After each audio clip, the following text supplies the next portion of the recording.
वर्णमाला का ये पहला चैप्टर मैं आपको कराने जा रहा हूँ। इसके बाद आप लोग को हर एक चैप्टर हिंदी में देखने को मिलेगा। तो हमारे साथ जुड़े रहिए, आप लोग को पूरी तैयारी में हिंदी की और जीके की करवाऊंगा। चलिए, हिंदी में जो है मूलतः वर्णों की संख्या कितनी है, ये पहला क्वेश्चन है। तो यहाँ पे आप लोग को पता है 52 क्वेश्चन, यहाँ पे 52 हो जाएगा। हिंदी वर्णमाला में वर्णों की संख्या 12 स्वीकार की गई है, लेकिन जो कामता प्रसाद गुरु है उन्होंने 43 ही इसको माना है। चलिए आगे शुरू करते हैं।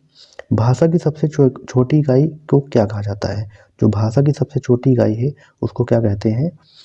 जो उसको कहते हैं वर्ण। ठीक है, जो भाषा की सबसे छोटी इकाई होती है वर्ण कहा जाता है। वर्ण ध्वनि चिन्ह भी कहते हैं। ठीक है, नेक्स्ट क्वेश्चन है, जिस स्वर के उच्चारण में 2 मात्राएं लगती हैं उसे क्या कहते हैं? तो उसे कहते हैं गुरु स्वर। जिस स्वर के उच्चारण में 2 मात्राएं लगती हैं उसे गुरु स्वर कहते हैं। गुरु स्वर को दीर्घ स्वर भी कहते हैं।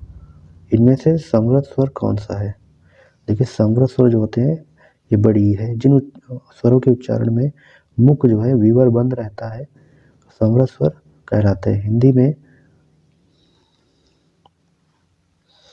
देखिए, हिंदी में समृद्ध स्वर जो है छोटी, बड़ी, छोटाऊ, बड़ा है। ठीक है, जिन वर्णों का उच्चारण स्वतंत्र होता है उन्हें क्या कहते हैं? तो उन्हें कहते हैं स्वर। ठीक है, ये देखिए प्रीवियस ईयर में क्वेश्चन आए हुए हैं। जिन वर्णों का उच्चारण स्वतंत्र होता है उन्हें स्वर कहते हैं। हिंदी वर्णमाला में स्वरों की संख्या 11 है। वे इस प्रकार हैं: छोटा, बड़ा, छोटी, बड़ी, छोटाऊ, बड़ा ऊ, ऋषि, ए ओ तथा औ। उच्चारण के समय की दृष्टि से स्वर के 3 भेद हैं, जो है ह्रस्व है, दीर्घ है तथा प्लुत है। हिंदी वर्णमाला में स्वरों की संख्या कितनी है? 11 है। ठीक है, तो ये 11 है। नेक्स्ट क्वेश्चन पे आते हैं 7th नंबर पे। स्वरों की संख्या आप लोग को पता है, जैसा कि बताया 11 है। ठीक है, नेक्स्ट क्वेश्चन पे आते हैं, प्रयत्न के आधार पर ला किस प्रकार की ध्वनि है? देखिए, प्रयत्न के आधार पर ला जो है पार्श्विक ध्वनि है। अगला क्वेश्चन आते हैं, ला प्रयत्न के आधार पर पार्श्विक ध्वनि है। वे ध्वनियाँ जिनके उच्चारण में जो है आंतरिक वायु प्रवाह मुख विवर जीवा के द्वारा किसी स्थान पर अवरुद्ध कर दिया जाता है, वायु जीवा के बगल से प्रवाहित होने लगती है, पार्श्विक ध्वनियाँ कहलाती हैं। जो ध्वनियाँ ना स्वर है ना व्यंजन है, इन्हें क्या कहते हैं? उन्हें कहते हैं अयोगवा। देखिए, जो ध्वनियाँ ना स्वर है ना व्यंजन है उन्हें अयोगवा कहा जाता है। हिंदी में अयोगवा 2 प्रकार के होते हैं, एक तो अनुस्वार और एक विसर्ग होते हैं। नेक्स्ट क्वेश्चन आते हैं, इनमें से किसके बिना कोई व्यंजन उच्चारित नहीं किया जा सकता? स्वर के बिना, उपसर्ग के बिना, अनुस्वार के बिना या विसर्ग के बिना? तो ऑप्शन नंबर ए राइट हो जाएगा, स्वर के बिना। स्वर के बिना व्यंजन का उच्चारण नहीं किया जा सकता। ऐसे वर्ण जो स्वरों की सहायता से बोले जाते हैं व्यंजन कहलाते हैं। देखिए, अगला क्वेश्चन है, इनमें से कौन सा व्यंजन संयुक्त व्यंजन का उदाहरण है? तो ऑप्शन नंबर जो है छा हो जाएगा, यानी डी नंबर हो जाएगा। तो हिंदी में कुल 4 व्यंजन है, इनको संयुक्त व्यंजन कहते हैं। छा जो बनता है का और शा की सहायता से बनता है, त्रा बनता है ता और रा से, ज्ञा बनता है जा और या से तथा श्रा बनता है शा और रा से। ठीक है, ज्ञा जो वर्ण है किन वर्णों के संयोग से बना है? तो अभी मैंने आप लोगों को बताया जा और या से। चलिए नेक्स्ट क्वेश्चन पे आते हैं, हिंदी शब्दकोश में छा का क्रम किस वर्ण के बाद आता है? तो अभी मैंने आप लोग को बताया कि जो छा का है का के बाद आता है। देखिए, सब 2021 में यूपीएसआई के क्वेश्चन है, जो काफ़ी बेहद इंपॉर्टेंट क्वेश्चन है। ठीक है, का और सा से मिलकर जो आप लोग का छा वर्ण बनता है। छा वर्ण किसके योग से बना है?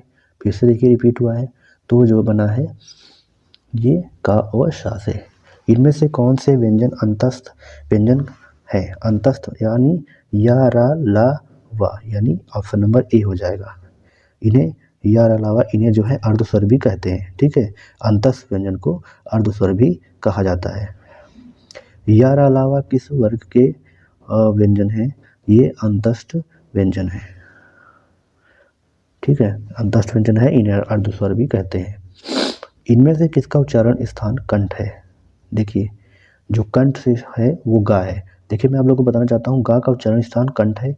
जो कंठ से की सहायता से उच्चारित होने वाले अन्य वर्ण जो है क ख ग घ आदि है, तथा ता का उच्चारण स्थान दंत है। ठीक है, और पा का उच्चारण स्थान ओष्ठ है, चा का उच्चारण स्थान तालु होता है। ठीक है, अगला क्वेश्चन देखते हैं, ग ज छ ट च ट इनमें तालव्य महाप्राण घोष वर्ण कितने हैं, ठीक है। तो देखिए यहाँ पे ये 0 है। चलिए आगे बढ़ते हैं।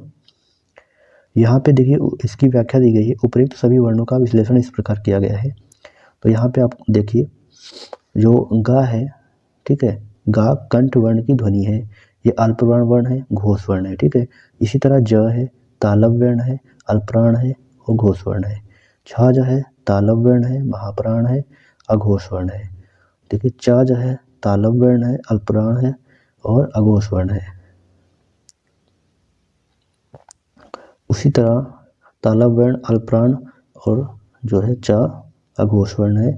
ट जो है मूर्धन्य वर्ण है, अल्पप्राण है और अघोष वर्ण है। इस प्रकार उपयुक्त व्यंजन वर्णों में कोई भी ऐसा वर्ण नहीं है जो तालव्य, महाप्राण, घोष तीनों हो, ठीक है। तालव्य वर्णों में च, छ, ज, झ, झ और इया आते हैं, जिसमें केवल झा वर्ण ऐसा है जो महाप्राण तथा घोष भी है, लेकिन यह विकल्प शामिल नहीं है। चलिए नेक्स्ट क्वेश्चन पे आते हैं। इनमें से किसका उच्चारण स्थान ओष्ठ है। देखिए ओष्ठ जो है वो है आपका पा, ठीक है। पा जो है उच्चारण स्थान ओष्ठ और गा का उच्चारण स्थान कंठ तथा ता का उच्चारण स्थान दंत और चा का उच्चारण स्थान तालव्य है। पा जो है पा वर्ग का उच्चारण स्थल क्या है, ये आप लोगों को पता है, पा जो है ओष्ठ है। मूर्धन्य, अल्पप्राण, अघोष व्यंजन वर्ण का उदाहरण कौन सा है। देखिए यहाँ पे आपका ऑप्शन नंबर सी हो जाएगा टा। टा जो है मूर्धन्य, अल्पप्राण, अघोष व्यंजन का उदाहरण है, या ओष्ठ, अल्पप्राण, अघोष। चलिए नेक्स्ट क्वेश्चन पे आते हैं। दंत वर्ग, ये देखिए अगला 22 नंबर क्वेश्चन है। दंत वर्ष अल्पप्राण अघोष वर्ण का उच्चारण स्थान कौन सा है। तो यहाँ पे आप लोग देखेंगे ता जो है दंत वर्ष, अल्पप्राण और अघोष वर्ण है। दंत वर्ष अल्पप्राण अघोष वर्ण का उदाहरण तार वर्ण है। प्रत्येक वर्ण का पहला तीसरा, ठीक है, यह मोस्ट इंपोर्टेंट होगा, जो है पहला तीसरा पांचवा वर्ण अल्पप्राण होता है। जिन वर्णों में झंकृत नहीं होते हैं, ठीक है, वे अघोष कहलाते हैं। देखिए अगला क्वेश्चन है। ओष्ठ, अल्पप्राण, घोष वर्ण का उदाहरण कौन सा है। ये बा हो जाएगा। बा ओष्ठ, अल्पप्राण तथा घोष वर्ण का उदाहरण है। भा ओष्ठ, महाप्राण तथा घोष वर्ण। पा ओष्ठ, अल्पप्राण तथा अघोष वर्ण। फा ओष्ठ, महाप्राण तथा अघोष वर्ण है। ओष्ठ, अल्पप्राण, घोष। चलिए अगला क्वेश्चन देखते हैं। ओष्ठ, अल्पप्राण, घोष वर्ण कौन सा है। देखिए यहाँ पे होगा आप लोग का ऑप्शन नंबर बी बा। बा ओष्ठ, अल्पप्राण तथा घोष वर्ण उदाहरण है। भा ओष्ठ, महाप्राण तथा घोष वर्ण। पा ओष्ठ, अल्पप्राण तथा अघोष वर्ण और फा जो है ओष्ठ, महाप्राण तथा अघोष वर्ण है। नेक्स्ट क्वेश्चन देखते हैं। ओष्ठ, अल्पप्राण, घोष वर्ण, ठीक है, व्यंजन वर्ण का उदाहरण कौन सा है।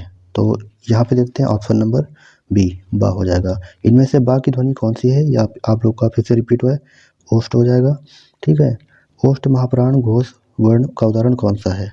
तो ऑप्शन नंबर कौन सा हो जाएगा, भा हो जाएगा, यानी बी नंबर। ओष्ठ, महाप्राण, घोष वर्ण का उदाहरण भा है। वह दंतोष्ठ होता है। अल्पप्राण, घोष, फा ओष्ठ और महाप्राण, अघोष तथा ठा जो है मूर्धन्य, महाप्राण, अघोष वर्ण, अघोष व्यंजन का उदाहरण है, ठीक है। अगला क्वेश्चन देखते हैं। मूर्धन्य, महाप्राण, अघोष वर्ण का उदाहरण कौन सा है। तो ये हो जाएगा ठा। मूर्धन्य, अल्पप्राण, घोष वर्ण का उदाहरण कौन सा है। ऑप्शन नंबर इसमें जो है बी हो जाएगा, ढा वर्ण, ठीक है। अगला क्वेश्चन देखते हैं। मूर्धन्य डिफरेंस यहाँ पे देखते हैं। मूर्धन्य, अल्पप्राण, घोष वर्ण व्यंजन वर्ण का उदाहरण है ढा जो है, और ठा मूर्धन्य, महाप्राण, अघोष वर्ण। भा ओष्ठ, महाप्राण, घोष और धा जो है दंत, महाप्राण, घोष वर्ण व्यंजन का उदाहरण है। चलिए 29 नंबर क्वेश्चन को देखते हैं। देखिए तालव्य, महाप्राण, घोष वर्ण का उदाहरण कौन सा है। ऑप्शन नंबर यहाँ पे कौन सा हो जाएगा, झा हो जाएगा, ठीक है। तालव्य, महाप्राण, घोष वर्ण का उदाहरण झा है। इया तालव्य, अल्पप्राण, घोष, घा कंठ, महाप्राण, घोष तथा झा तालव्य, महाप्राण, अघोष व्यंजन उदाहरण है। ठीक है। नेक्स्ट क्वेश्चन देखते हैं, तालव्य महाप्राण घोष व्यंजन वर्ण का उदाहरण कौन सा है? यहाँ पे हो जाएगा झा, ऑप्शन नंबर सी। अगला क्वेश्चन देखते हैं 31 नंबर, तालव्य महाप्राण अघोष व्यंजन वर्ण का उदाहरण कौन सा है? तो यहाँ पे कौन सा ऑप्शन हो जाएगा? ऑप्शन नंबर बी, झा। ठीक है। नेक्स्ट क्वेश्चन देखते हैं, कंठ महाप्राण घोष व्यंजन का उदाहरण कौन सा है? तो यहाँ पे हो जाएगा घा। ठीक है। 33 नंबर देखते हैं, दंत वर्ष महाप्राण घोष व्यंजन वर्ण का उदाहरण कौन सा है? तो यहाँ पे हो जाएगा ऑप्शन नंबर बी, धा हो जाएगा। देखिए, दंत वर्ष महाप्राण घोष व्यंजन वर्ण का उदाहरण धा है। मूर्धन्य अल्पप्राण अघोष वर्ण का उदाहरण कौन सा है? तो यहाँ पे ऑप्शन नंबर बी हो जाएगा, टा। ठीक है। मूर्धन्य अल्पप्राण अघोष वर्ण का उदाहरण टा है। चा तालव्य अल्पप्राण अघोष और ठा जो है मूर्धन्य महाप्राण अघोष तथा टा जो है मूर्धन्य महाप्राण अघोष वर्ण का उदाहरण है। ठीक है।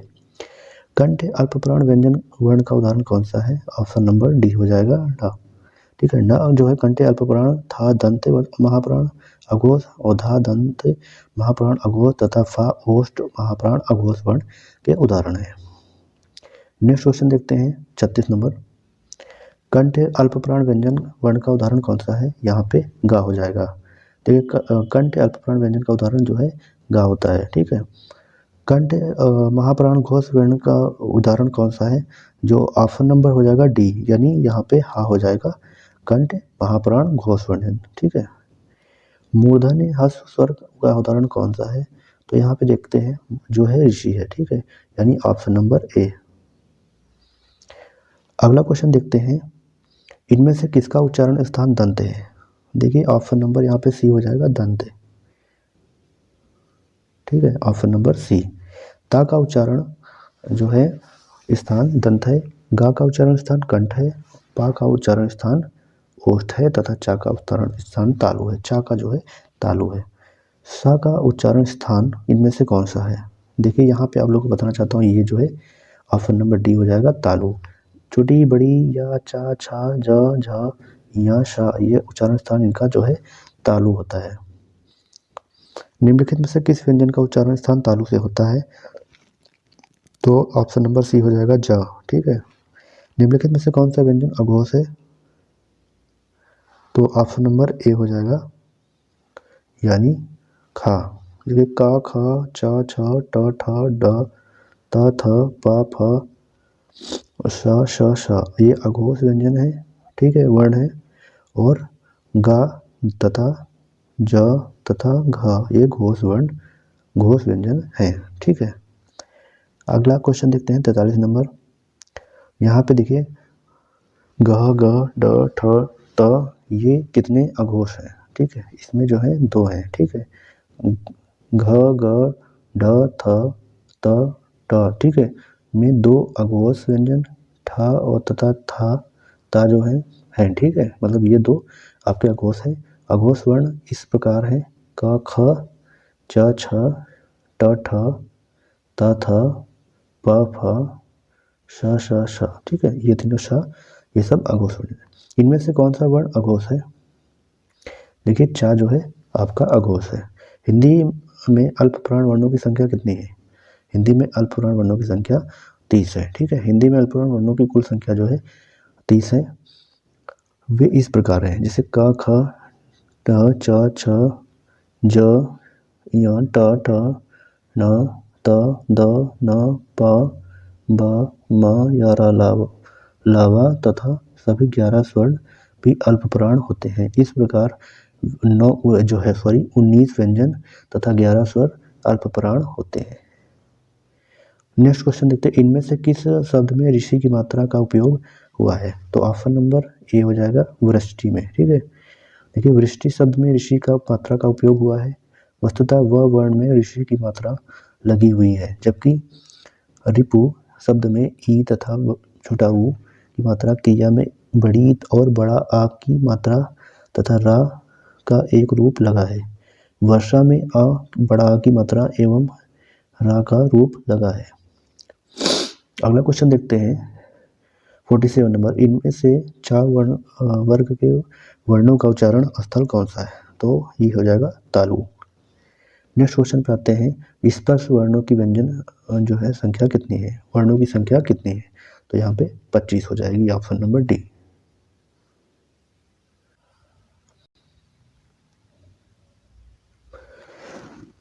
देखिए हिंदी वर्णमाला में स्पर्श व्यंजनों की संख्या कितनी? 25 है। ठीक है। स्पर्श व्यंजन कंठ, तालु, मूर्धा, दंत, ओष्ठ तथा ओष्ठ स्थलों के स्पर्श से उच्चारित किए जाते हैं, इन्हें वर्गीय व्यंजन भी कहते हैं। चलिए नेक्स्ट क्वेश्चन देखते हैं। चलिए यहाँ पे डिफिनेशन देखते हैं। कंठ वर्ण, का वर्ण, ठीक है, का वर्ग होता है, चा वर्ग होता है, टा वर्ग होता है, ता वर्ग होता है, पा वर्ग होता है। ठीक है, पा वर्ग ओष्ठ होता है, ता वर्ग दंत होता है, चा वर्ग तालु होता है, का वर्ग जो है आपका कंठ होता है और मूर्धा जो है टा होता है। यानी स्पर्श व्यंजनों की संख्या 25 हो जाएंगे। यहाँ पे कैसे लिखेंगे आप लोग? तो यहाँ पे लिखेंगे का, चा, टा, ता, पा। ठीक है, 5 यहाँ से, 5 यहाँ से, 5 यहाँ से, 5 यहाँ से, यानी 5 5 5 5, यानी आप लोग के टोटल 25 हो जाएंगे।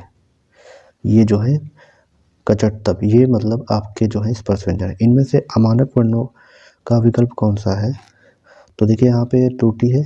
हिंदी में कुछ ध्वनियों के किन्हीं किन्हीं जो है दो भिन्न आकार मिलते हैं। मानकीकरण की प्रक्रिया में इनमें से किसी एक को मानक वर्ग का दर्जा दिया जाता है, शेष अमानक कहे जाते हैं। केंद्रीय हिंदी निदेशालय ने जो है अ, र, आ, ख, छ, भ, झ, र, म, भ, श को अमानक वर्ण माना है। परीक्षा संस्था यूपी यानी पुलिस भर्ती ने इस प्रश्न का उत्तर विकल्प बी माना है, यानी इसको बी को माना गया है, लेकिन ये सही नहीं है।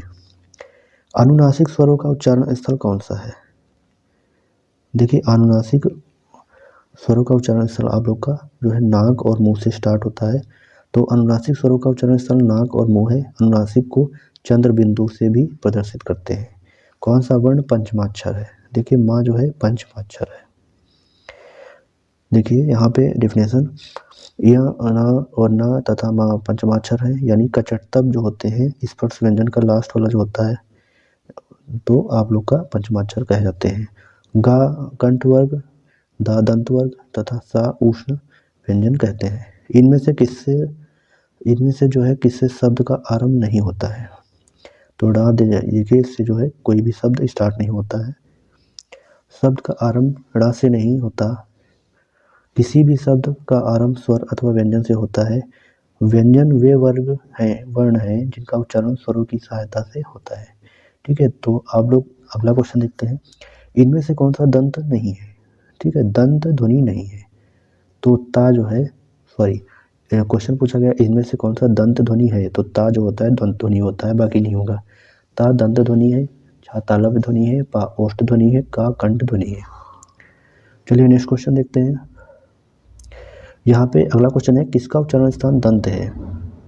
तो ना जो है आपका दंत स्थान है। ठीक है, ना का उच्चारण स्थान दंत है, पा का उच्चारण स्थान ओष्ठ है, गा का उच्चारण स्थान कंठ है तथा चा का उच्चारण स्थान तालु है। टा वर्ग में किस प्रकार के व्यंजन है? ये मूर्धन्य है। ठीक, टा वर्ग में मूर्धन्य व्यंजन है। का जो है कंठ होगा, चा जो है आप लोग का तालव्य होगा, ता जो होगा दंत व्यंजन होगा। तो आप लोगों को काफी ज्यादा क्वेश्चन याद हो गए होंगे। चलिए नेक्स्ट क्वेश्चन देखते हैं। कौन सा वर्ण उच्चारण की दृष्टि से दंत नहीं है? तो टा जो है आपका दंत नहीं है, यानी ना ता द ये सब आप लोग के दंत हैं। चा वर्ग ध्वनियाँ किस वर्ग में आती हैं? ये तालु वर्ग में आते हैं। तालु और जीभ के स्पर्श से बोले जाने वाले जो है वर्ण तालव्य कहलाते हैं। इनके अंतर्गत छोटी बड़ी चा वर्ग चा छ जा झ या और सा आते हैं। नेक्स्ट क्वेश्चन देखते हैं। इनमें से तालव्य व्यंजन का उदाहरण कौन सा है? चलिए नेक्स्ट क्वेश्चन देखते हैं। किसका उच्चारण स्थान दंत है? दंत आप लोग का जो है ना है।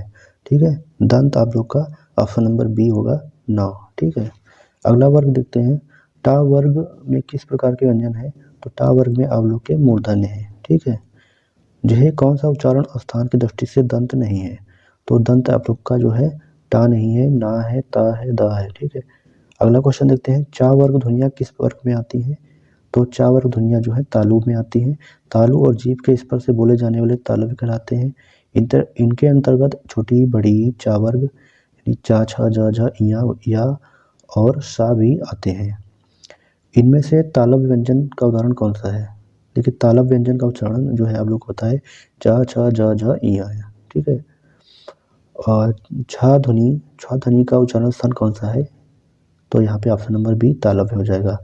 जुटे सा का जो है उच्चारण स्थान, सा ध्वनि का उच्चारण स्थान इनमें से कौन सा है, तो हो जाएगा तालव्य। देखिए अगला क्वेश्चन है 61 नंबर, व्याकरण का वह विभाग जिसमें शब्द के भेद, रूप, बनावट आदि का वर्णन होता है कहे जाते हैं शब्द विचार। ठीक है, व्याकरण का वह विभाग जिसमें शब्द के भेद, रूप, बनावट आदि का वर्णन होता है शब्द विचार कहलाते हैं। वर्णमाला का कौन सा अक्षर पुल्लिंग नहीं है। देखिए छोटी और बड़ी जो है यह पुल्लिंग नहीं होता है। पुल्लिंग शब्दों को स्त्रीलिंग बनाने में छोटी बड़ी अक्षरों का सर्वाधिक प्रयोग होता है, तब वर्णमाला में यह अक्षर पुल्लिंग नहीं है। अगला क्वेश्चन देखते हैं, अय के उच्चारण स्थान में डैश और डैश की सहायता ली जाती है। देखिए यहाँ पे कंठ, अय में कंठ के उच्चारण से और तालु की सहायता ली जाती है। छोटे जैसे अय के उच्चारण में कंठ और तालु या कंठ तालु वर्ण की सहायता ली जाती है, इसी कारण ए और अय को कंठ तालव्य वर्ण कहा जाता है। कंठ तालव्य दीर्घ स्वर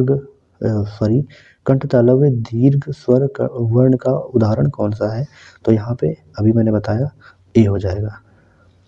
इनमें से किस वर्ण का उच्चारण स्थान कंठ तालु है, तो ऑप्शन नंबर बी हो जाएगा अय।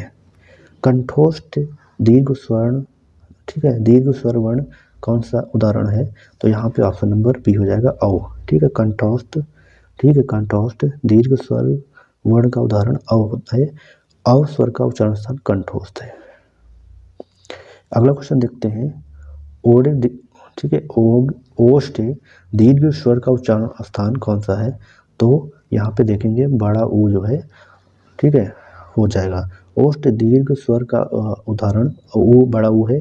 छोटा ऊ, बड़ी तथा ऋषि स्वर ये हर्ष स्वर हैं, जिनके उच्चारण क्रमशः ओष्ठ, तालु और मूर्धन्य से होते हैं। ठीक है, नेक्स्ट क्वेश्चन देखते हैं, इनमें से ऋषि क्या है। ठीक है, ऋषि जो है आपका स्वर है। ठीक है, ये स्वर है।